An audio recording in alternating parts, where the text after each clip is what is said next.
매일 아침을 뉴스로 깨웁니다. YTN 라디오 김호성의 출발 새아침. 여러분 안녕하십니까? 출발 새아침 김호성입니다. 오늘로부터 꼭 65년 전 1953년 7월 27일 판문점에서는 정전협정이 체결됐습니다. 정전협정의 원명칭은 국제연합군 총사령관을 일방으로 하고 조선민주주의 인민공화국 최고사령관 및 중공인민지원군 사령원을 다른 일방으로 하는 한국군사정전에 관한 협정입니다. 협정문 맨 앞 서원에는 최후적인 평화적 해결이 달성될 때까지 적대 행위와 일체의 무장행동의 완전한 정지를 보장한다고 명기돼 있습니다. 바로 그 최후의 평화적 해결 달성이 가까워오고 있는 것 같습니다. 네, 그래서일까요? 올해 분위기는 이전과는 좀 다르게 다가오고 있습니다. 남북 정상회담 그리고 최초로 이뤄진 북미 정상회담 이후 종종 선언 그리고 평화협정 체결에 대한 기대감이 그 어느 때보다도 큽니다. 남북 정상은 4.27 판문점 선언을 통해서 정전협정 체결 65주년이 되는 올해 종전을 선언하자고 약속한 바 있죠. 정전이란 끝나지 않은 전쟁에 종전이란 마침표를 찍을 수 있을까요? 네, 7월 27일 정전협정 65주년을 맞는 금요일 아침입니다. 잠시 후 출발하겠습니다.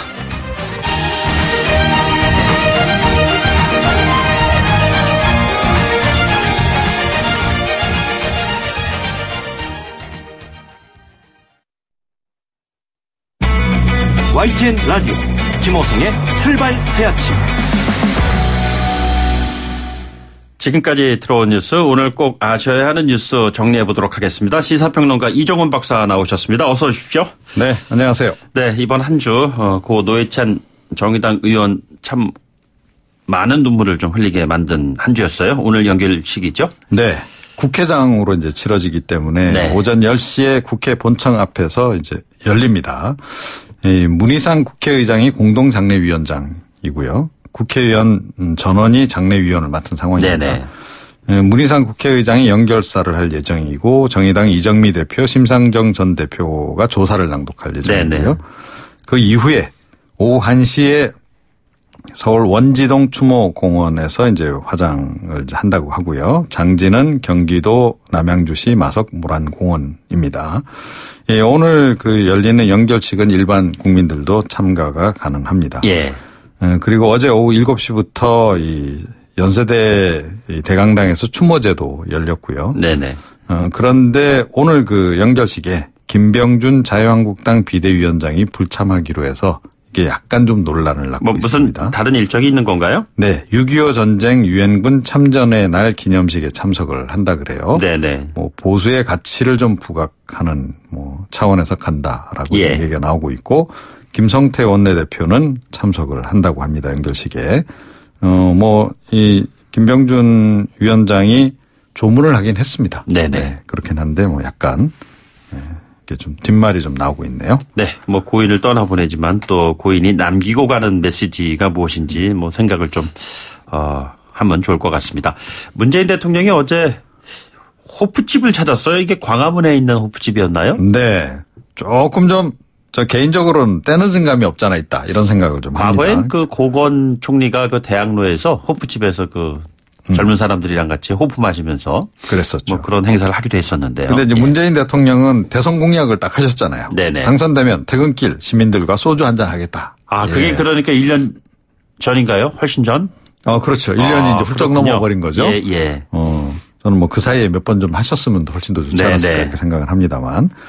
원래는 이게 중소벤처기업부가 이제 이렇게 마련한 자리라 그럽니다. 예. 그래서 다들 참석자들이 이 장관님 만나실 줄 알고 이렇게 왔는데 대통령께서 딱 나타나신 거죠.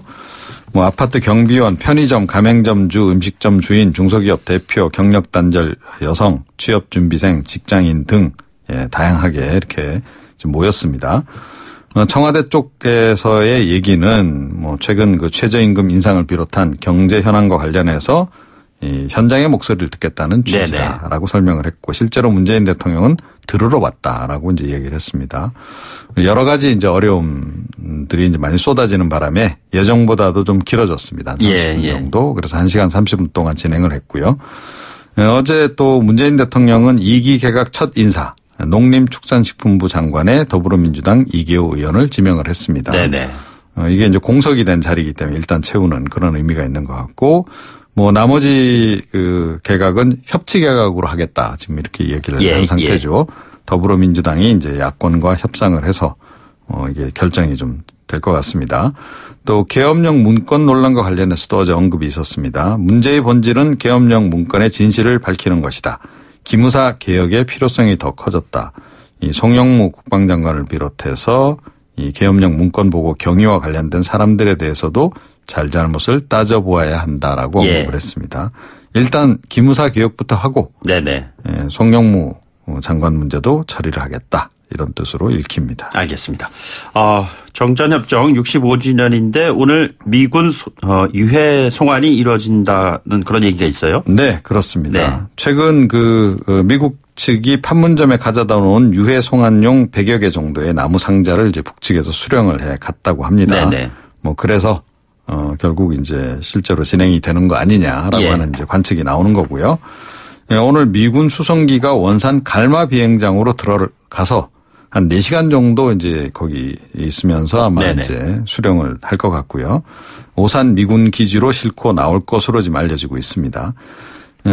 최근에 알려진 뭐 동창리 미사일 발사 그리고 엔진 실험장 해체에 이어서 유해 송환까지 이행을 하게 되면 네네. 북한은 일단 북미 정상회담 때 약속한 2가지 조치를 이행하는 셈이 됩니다. 풍계리 핵실험장 폐쇄까지 했기 때문에 네네. 북한으로서는 우리는 할 도리 다 했다. 그러니까 미국 쪽에서 좀 종전선언, 평화협정 체결 이거 빨리 좀 진행해 달라라고 요구를 할 가능성이 좀 높아 보이지 않나 싶고요. 지금 최근 정부 내에서 8월 말까지 남북 미중 종전선언을 추진할 거다라는 설이 나오기도 했었는데 지금 뭐 다시 또 9월 유엔 총회설이 지금 나오고 있는 그런 상황이고요. 같은 맥락에서 8월 말에 3차 남북 정상회담 추진설도 나오고 있습니다. 북미 간의 관계는 지금 역시 남은 과제는 핵 폐기 그리고 검증 절차가 아닐까 싶네요. 타이밍상으로는 정전협정 65주년 때에 종전선언하면 참 모양이 좋아 보일 텐데요. 북측이 기대했던 것은 그게 아닐까 싶어요. 그러니까 유해 송환해 주는 대신에 그걸 딱 받아내길 원했던 것 같은데 미국 쪽에서 조금 물러선 거죠 뒤로. 뭐 하지만 아무튼 그 종전 선언일이 조금씩 다가오는 것 같기는 합니다 분명히. 드루킹 특검 첫 구속 사례가 나왔다고요? 예, 그렇습니다. 이 특검팀이 드루킹의 핵심 측근 그 도모 변호사에 대해서 첫 구속영장 청구를 했는데 기각이 되지 않았습니까? 그런데 어제는 이제 이 구속영장이 발부가 됐습니다. 경제적 공진화 모임 경공모 핵심 회원인 그 촛보 김모 씨하고 또 강모 씨에 대해서 영장 발부를 한 거고요. 이 사람들은 그 킹크랩 그 댓글 공작 시스템이죠. 그걸 개발 운영하고 또 이 댓글 공작을 함께 벌인 그런 혐의를 지금 받고 있습니다. 증거 인멸 혐의도 있는데요. 여기에 지금 최근 드루킹이 제출한 USB에 담긴 추가 증거도 이제 좀 관심을 많이 끌고 있지 않습니까? 또 어제 이제 구속한 이 2사람들에 대해서도 추가 압수수색을 해서 또 USB를 또 더 확보를 했다 그래요. 그래서 지금 그런 증거들을 기반으로 해서 김경수 경남지사, 송인배 청와대 정무비서관 소환 시기를 특검이 저울 중이다. 이런 얘기까지 나오고 있습니다. 수십 기가에 이르는 방대한 양의 증거들을 어떻게 좀 하나하나 좀 체크할런지 그것도 관심사인 것 같습니다. 주말 잘 보내시고요. 다음 주 월요일 날 뵙겠습니다. 오늘 고맙습니다. 지금까지 이종훈 시사평론가였습니다. 여러분은 지금 FM 94.5MHz로 방송되고 있는 YTN 라디오 김호성의 출발 새 아침을 듣고 계십니다. 의견 주실 분은 짧은 문자 50원, 긴 문자 100원의 이용료가 드는 휴대전화 메시지 샵 0945 우물정 0945번으로 의견 남기실 수 있습니다. 오프닝 멘트를 통해서도 말씀드렸습니다만 오늘 한국전쟁이 잠시 멈춘 정전협정 65주년이 되는 날입니다. 잠시 멈췄다는 표현이 좀 무색하지요. 65년이 지났다는 얘기입니다. 전쟁이 멈춘 것을 기념하는 정전협정일에 종전선언이 있을 것이라는 기대 많은 분들이 있으셨으리라는 생각이 듭니다. 실제로 4.27 판문점 선언에서 또 언급이 됐었고요. 북미 간 비핵화 디테일의 논란은 있지만 방향을 틀지는 않았기 때문에 가능성이 굉장히 높다는 것이 일반적인 생각들이었던 것 같습니다. 9월 이후에 혹은 또 올해 안에 종전선언, 평화체제 구축에 대한 이야기가 많이 나오고 있습니다. 당대표 출마와 더불어서 선거구제 개편과 같은 정치개혁 활동도 활발히 하고 계시는 분이시죠. 통일부 장관 지내신 민주평화당의 정동영 의원 연결해서 자세한 이야기 좀 여쭤보도록 하겠습니다. 의원님 안녕하십니까? 네, 안녕하세요. 예, 이 자리에서 수차례에 걸쳐서 그 종전선언과 관련된 말씀 많이 그동안 해주셨는데요. 예. 어떻습니까? 오늘 정전협정일인데 종전선언 기대를 계속 가져도 될까요? 네, 저는 기대하고 있습니다. 네네. 종전선언은 비핵화로 건너가는 다리이고 평화협정으로 건너가는 다리죠. 예, 예. 그러니까 비핵화와 평화협정을 맞바꾸기로 한 네네. 판문점 선언과 싱가포르 합의가 살아있는 한 예. 종전선언은 필수 코스인 셈입니다. 네네. 판문점 선언에서 남북은 이제 더 이상 전쟁은 없다고 선언했죠. 예, 예. 이것은 이제 미래의 전쟁이 없다는 선언이고, 네. 하지만 이제 과거의 전쟁은 끝나지 않았단 말이죠. 네네. 그래서 오늘 이제 65년째 휴전 협정일을 맞고 있는데요. 당초에 우리 기대 같아서는 오늘 정전 협정일에 종전 선언이 이루어졌으면 좋겠다 이런 생각을 했었는데, 네네. 이건 지나갔고 9월 유엔 총회에 세계 정상들이 모이는 자리에서 이루어질 수 있도록 우리 정권 노력하는 것이 중요하다고 생각합니다. 예, 의원님 대단히 좀 궁금한 게 하나 있는데요. 이 종전선언과 관련해서 북한은 상당히 적극적인데 오히려 미국이 북한의 그 적극성만큼 그렇게 뒤따라가지는 못하는 것이 아닌가 이런 의문을 갖는 사람들이 많이 있습니다. 왜 그럴까요? 말씀하신 대로 종전선언에 대해서 북한은 적극적이고 미국은 신중합니다. 지금 네네. 북한은 종전선언을 체제 보장 조치의 입구로 보고 있습니다. 예. 그런데 미국은 이제 국내 여론을 부담스러워하는 것 같아요. 네네. 하지만 트럼프 대통령은 싱가포르 회담이 끝난 직후에 곧 종전선언이 있을 것이다 이렇게 언급한 바가 있지요. 네네. 그런데 본래 종전선언이라는 것은 따로 이런 개념과 형식이 있는 것이 아니고 평화협정의 일부예요. 예, 예. 그러니까 미국과 베트남 전쟁을 끝낸 평화협정, 베트남 평화협정 제1조에 보면 종전을 선언한다 이렇게 나와 있거든요. 예, 그러니까 예. 평화협정을 할 때 그 내용의 일부인 셈인데 우리는 65년이나 된 오래된 전쟁이기 때문에 이것을 정전협정에서 평화협정으로 가는 그 과정이 좀 길고 어렵단 말이죠. 네네. 그래서 이 평화협정의 일부인 종전선언을 떼내가지고 다리로 삼은 거지요. 예. 그런데 이제 다음 주에 싱가포르에서 아시아 지역 안보 포럼 ARF라는 게 있죠. 예, 예. 여기서 종전선언의 주체 3자가 할 것이냐 4자가 할 것이냐. 네네. 시기 언제 하는 게 좋겠냐. 또 방법 어떤 형식을 갖출 것이냐. 이런 부분들에 대한 조율이 저는 이루어질 것이라고 관측을 합니다. 예. 중국의 외교부 차관이 지금 평양에 들어가 있고요. 예. 미국의 국무부 부차관보가 지금 서울에 와 있는 것도 네네. 이것과 관계가 있다고 생각을 합니다. 실무적인 차원에서 움직이고 있다 이 말씀이시죠? 예. 조금 전에 9월 유엔 총회 언급을 하셨는데요. 9월 유엔 총회 때 종전 선언이 나올 수 있다는 그 전망은 어떤 배경에서 나오는 것이죠? 우선 판문점 선언에서 남북 정상이 올해 안에 종전 선언을 한다 했잖아요. 예. 정전협정 65년이 되는 올해 종전을 선언하고 정전협정을 평화협정으로 전환하며 항구적이고 공고한 평화체제 구축을 위한 3자 또는 4자 회담 개최를 추진한다. 이게 이제 판문점 선언의 합의거든요. 그래서 이제 우리 정부의 역할도 중요하고 특히 이제 중국이 끼어들었어요. 그러니까 판문점 합의나 한미 정상회담 과정에서는 이제 3자를 선호한 것이 맞습니다. 그런데 그동안 이제 중국과 북한이 밀착했고 또 중국이 강력하게 자신들이 휴전협정 당사자라는 것을 제기해 오면서 일단 최근에는 3자가 아닌 4자 종전선언으로 정리되는 흐름입니다. 우리도 포함되는 거죠, 그럼?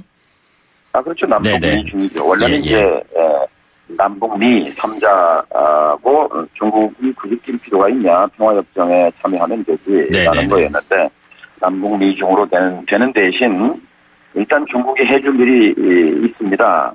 뭐냐면은 지금 중요한 게 일정표거든요. 비핵화 일정표. 네네. 이게 지금 이제 가장 그 난관인데 여기에 이제 중국의 역할이 가능합니다. 왜냐하면 중국은 북에 대해서 카드가 있어요. 네네.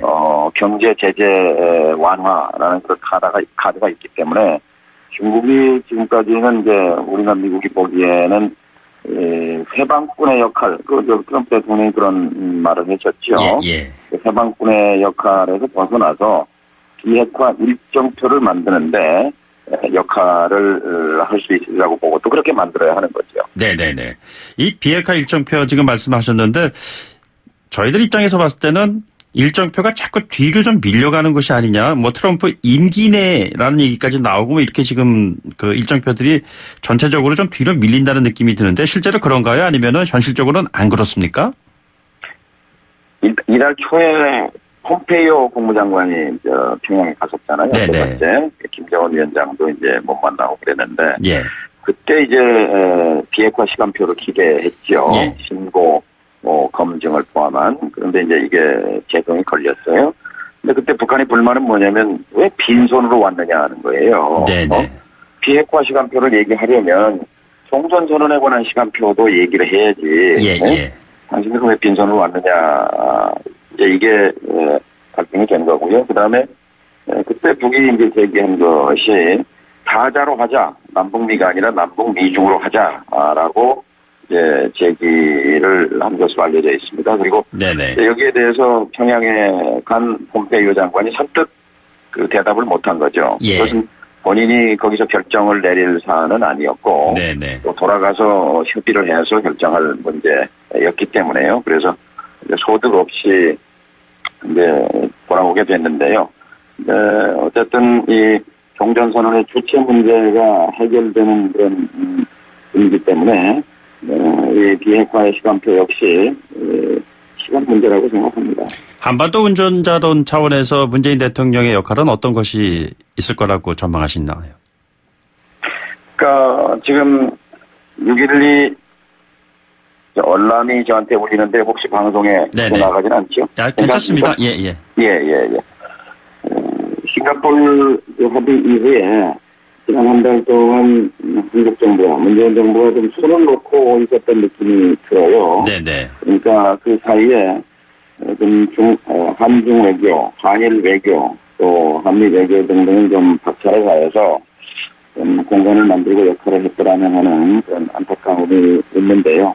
최근에 이제 북이 남측을 비난하지 않습니까? 한국이 나서라는 그런 압박인 거죠. 그래서 북한과 미국 사이에는 지금 북한은 평화협정으로 가야 하고 미국은 이제 비핵화 일정을 마련해야 하고 그런데 둘 사이에는 지금 신뢰가 없지 않습니까? 다리가 없어요. 근데 이제 이해관계의 다리만 있는 거죠. 서로의 요구사항을 관철하기 위한 그런 다리만 있는 건데 이 신뢰의 다리가 약하기 때문에 한국 정부의 역할이 더욱 중요한 시간이라고 봅니다. 모처럼 연결을 했으니까요. 그 국내 정치 상황에 대한 질문 몇 가지 좀 드리겠습니다. 오늘 그 고 노회찬 의원 연결식인데요. 처음에 그 빈소를 찾아서 조문하시는 모습도 뭐 방송에서 봤습니다만, 지금, 심경이 어떠십니까? 충격이죠. 그리고 너무 안타깝고요. 그리고 2만 명이 넘는 시민들이, 노의원을 이제 추모하는 그런 물결을 이뤘는데, 그것은 다른 말로 하면 우리 사회가 그만큼 정의롭지 못하다는 반증이기도 합니다. 약자를 위한 삶을 살아온 노회찬 추모 물결은 이제 그런 정의를 위해서 살아온 정부연을 위해 살아온 그런 정치인에 대한 그림이라고 생각합니다. 네네. 명예찬을 보내는 그 시민들의 마지막 모습은 그가 살아온 삶과 닮아있다 이런 생각이 듭니다. 뭐 고인이 되셨기 때문에 그 교섭단체와 연관된 이슈도 사실상 지금 소속돼 있는 당과도 연관돼 있는 사안이지 않습니까? 손금주 의원 영입 이야기도 하셨고요. 앞으로 좀 어떻게 하실 작정이십니까?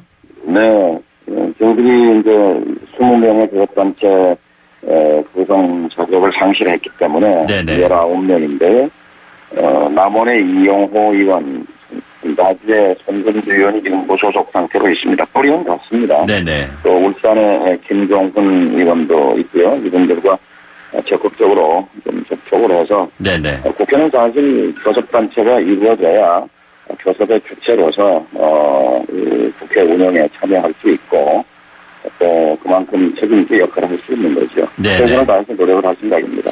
예, 뭐 요즘에 협치 내각, 연정 뭐 이런 얘기 많이 나오고 있습니다. 어느 정도 수준의 가능성이 있다고 보시는지요? 사실 지난 1년 동안 문재인 정부 취임 이후에 국회에서 개혁 입법다운 입법이 한 건도 이루어진 것이 없습니다. 네네. 네, 이 상태로 가면 올 정기국회도 마찬가지입니다. 아마 예. 그런 위기감, 또 경제 상황은 지금 날로 지금 나빠지고 있는 상태이기 때문에 그런 배경이 있다고 봅니다. 네네. 그런데 저는 기본적으로 국민이 먹고 사는 문제를 근본적으로 개선해 나가기 위해서는 기존 정치 틀이 바뀌어야 되거든요. 예. 그러려면 선거제도 개혁이 필수입니다. 네네. 그래서 협치든 연정이든 무슨 다른 어떤 논의든 간에 선거제도 개혁의 이 대의에 대한 동의, 동참이 필수라고 생각합니다. 대전제라고 생각합니다. 이것만 된다면 어떤 것도 다 협조할 수 있는 거죠. 예. 8월 5일 그 전당대회 당대표 출마하셨는데요.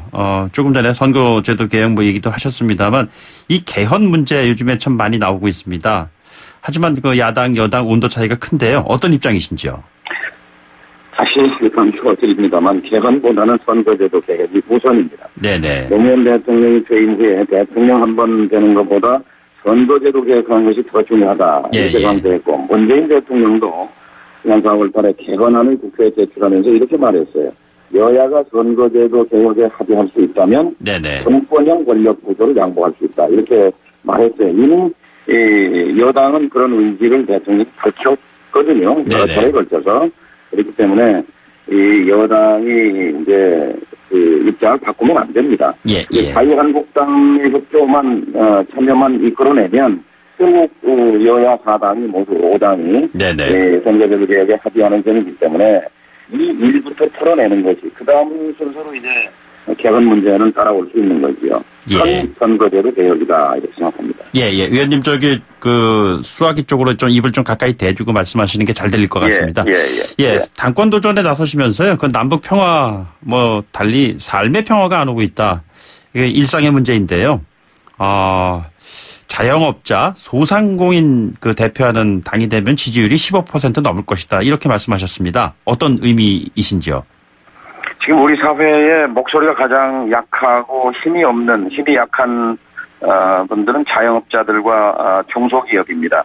여기에서 일하는 분들이 전체 경제활동 인구의 90%입니다. 100명 중에 90명이 자영업자 630만의 가족 치면은 200만 명이 먹고 사는 거죠.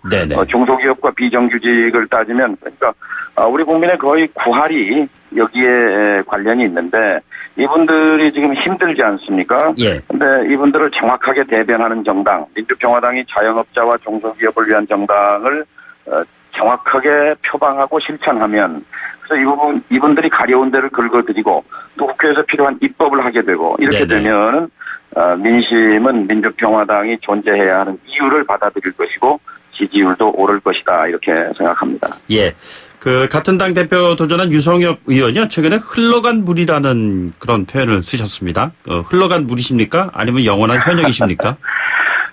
저는 정치하면서 한 번도 소장 개혁파라는 정신을 놓아본 적이 없습니다. 그리고 판단은 유권자 몫이죠. 그러니까 당원들이 압도적으로 정동영을 지지한다면 그것으로 그 같은 비판 반은 해소가 되는 것이겠죠. 예. 당대표 되시면은 가장 중점적으로 하셔야 될 첫 번째 숙제는 뭐라고 생각하십니까?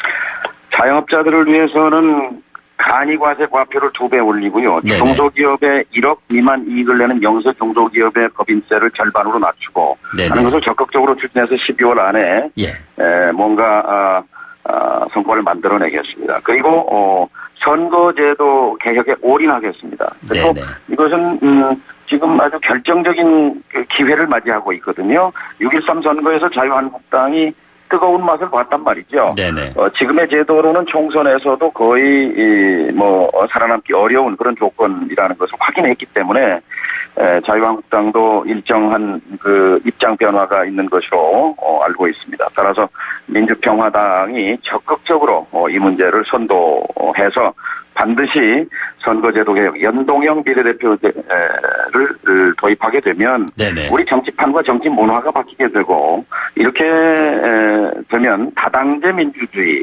합의제 민주주의로 이렇게 한국 정치가 바뀌게 될 것입니다. 이것이 바로 우리 국민들의 요구인 나의 삶을 개선하라, 먹고 사는 문제를 개선하는 가장 지름길이 된다고 생각합니다. 네.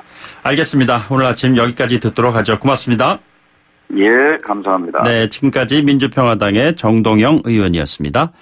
1부 마치겠습니다. 2부에서 뵙죠. 소통의 아침을 여는 공정한 목소리 YTN 라디오 김호성의 출발 새 아침. 네, 출발 새 아침 2부입니다. 정말 더우시죠? 네, 그러나 가장 더운 곳이 있습니다. 그곳에 계시는 분들 연결을 해서 2부에 말씀 나눠보도록 하는 시간 준비하고 있습니다. 잠시 뒤에 뵙겠습니다. YTN 라디오 김호성의 출발 새 아침.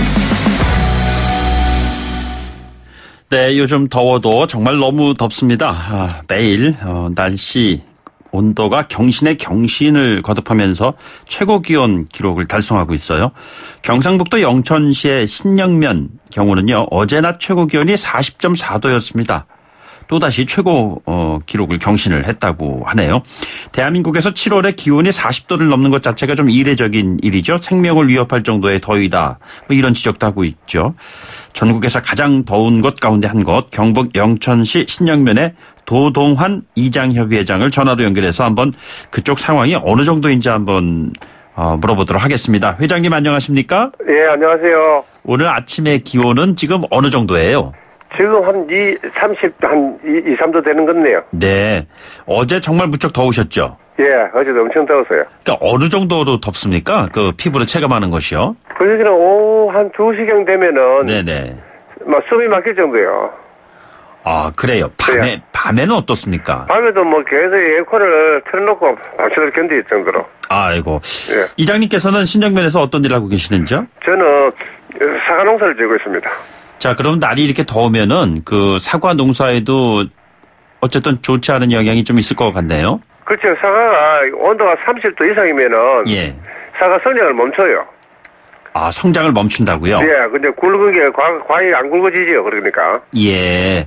그래서 또 병충이 많고, 지금 이제 보면 이 일소, 햇볕 때문에 이 일소 피해가 많고, 지금 이제 탄저고 병균이 많이 오고, 좀 사과에서는 굉장히 최악이래요.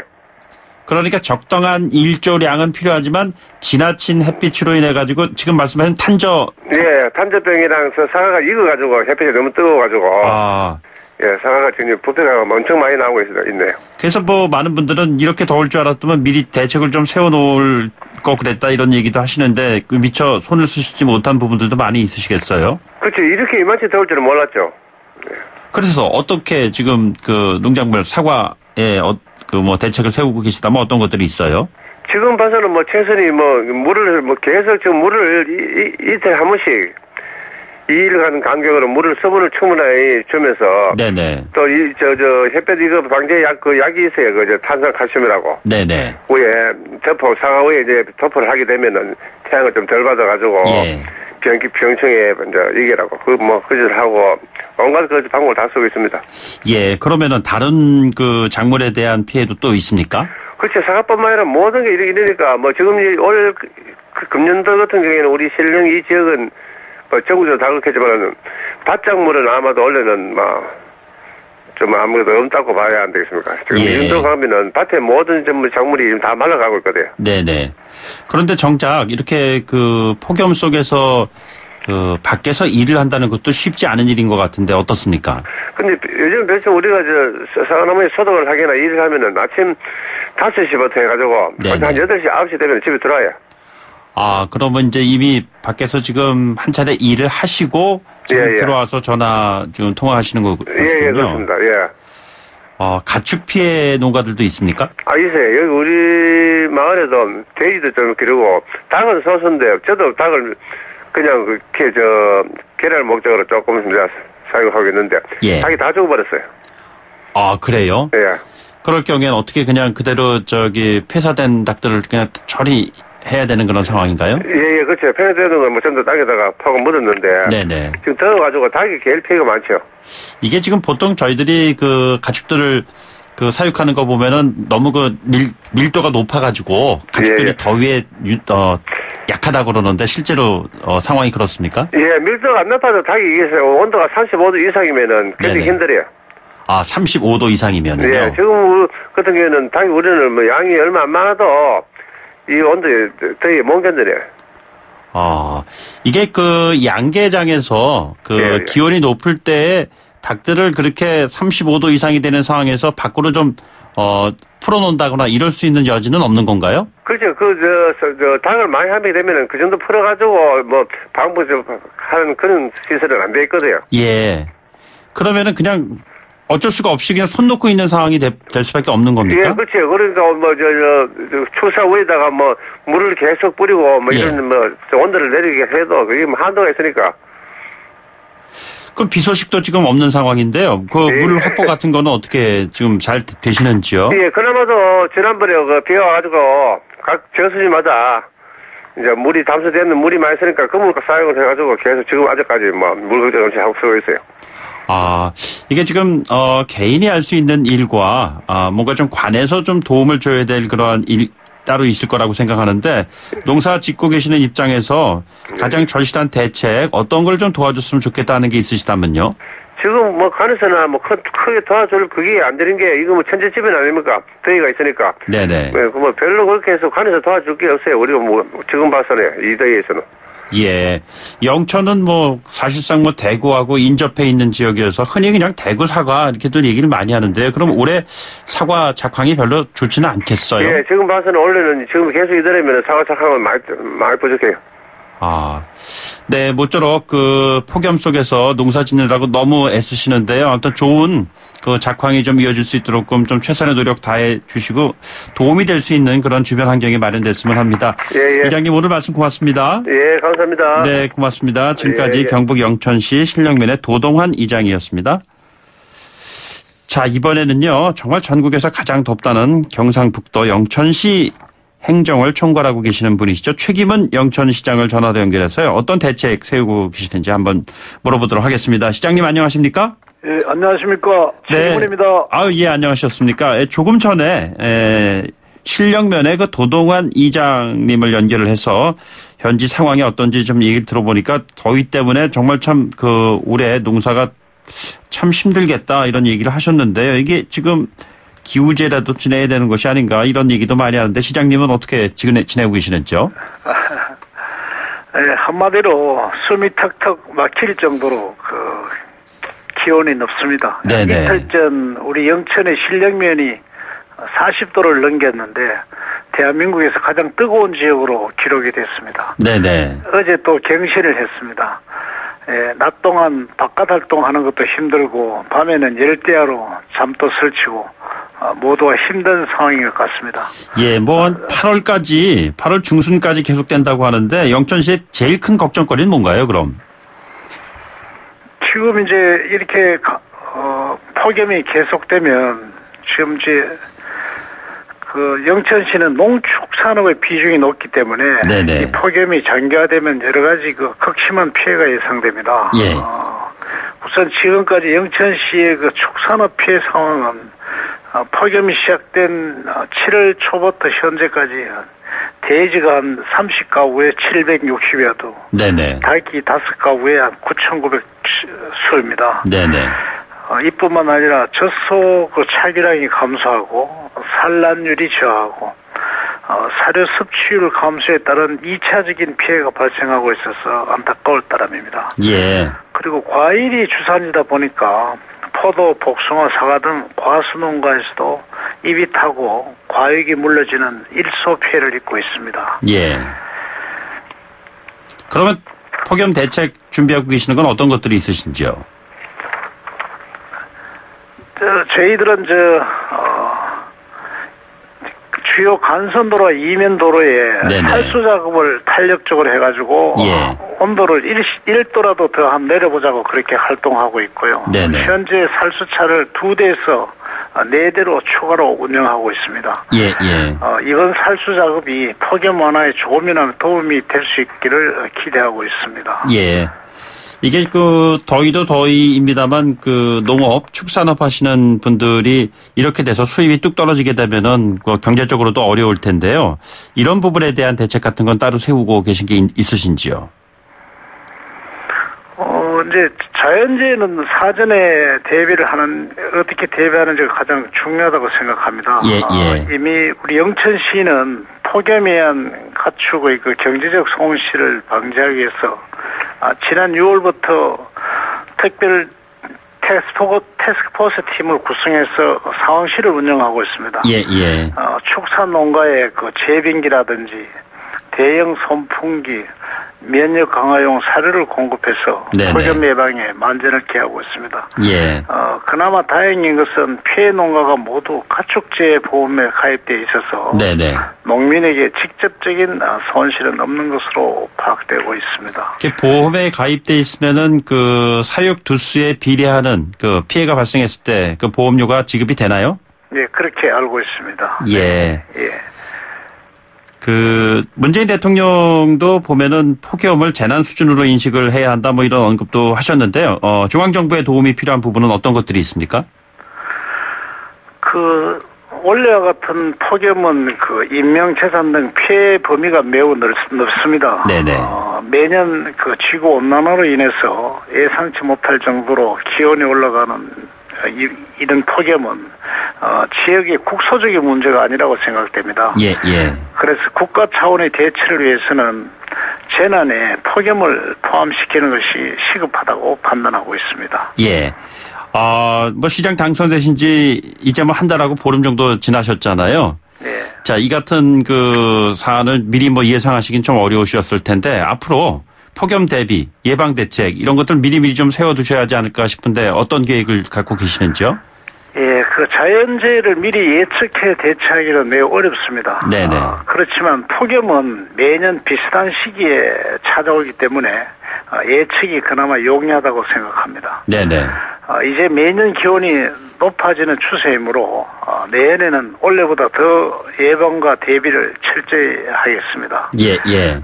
재난 취약계층을 더욱 알뜰히 살피고 공사 현장, 농사 작업 등 야외에서 작업하시는 분들이 폭염으로부터 더욱 안전하게 작업할 수 있도록 대비토록 하겠습니다. 특히 유치원, 초중 고등학생 또 경로당을 대상으로 폭염에 따른 대처 요령도 사전에 교육할 생각입니다. 예, 시장님, 영천시 같은 경우에도 7, 80대 어르신들 좀 많이 거주하고 계시나요? 어르신들 비중이 상당히 높습니다. 한 26% 정도가 다 어르신입니다. 무더위 쉼터 같은 그러한 노인분들을 위한 폭염 대책 같은 건 어떤 것들 하고 계시는지요? 어르신들을 위해 가지고 마을마다 무더위 쉼터를 지정해서 운영 중이고요. 네네. 또 각 경로당별로 냉방비를 지원해서 어르신들이 무더위로부터 안전할 수 있도록 도와드리고 있습니다. 또 노인 일자리 사업의 경우에 활동 횟수를 월 10회에서 월 7회로 조정하고 시간을 탄력적으로 조정해서 건강에 무리가 가지 않을 정도로 진행하고 있습니다. 특히 독거노인을 보살피는 생활관리사를 활용을 해서 폭염 재난 문자를 받게 되면 안전사고 예방을 해서 추가적으로 안부 전화를 더 드리면서 알뜰히 보살피고 있습니다. 네, 시장님, 무더위 속에서 시정을 펼치시는데 많은 노력 더 해주시기 바라겠습니다. 오늘 말씀 고맙습니다. 네, 감사합니다. 네, 지금까지 책임은 영천시장이었습니다. 네, 8시 뉴스 듣고요. 3부에서 뵙겠습니다.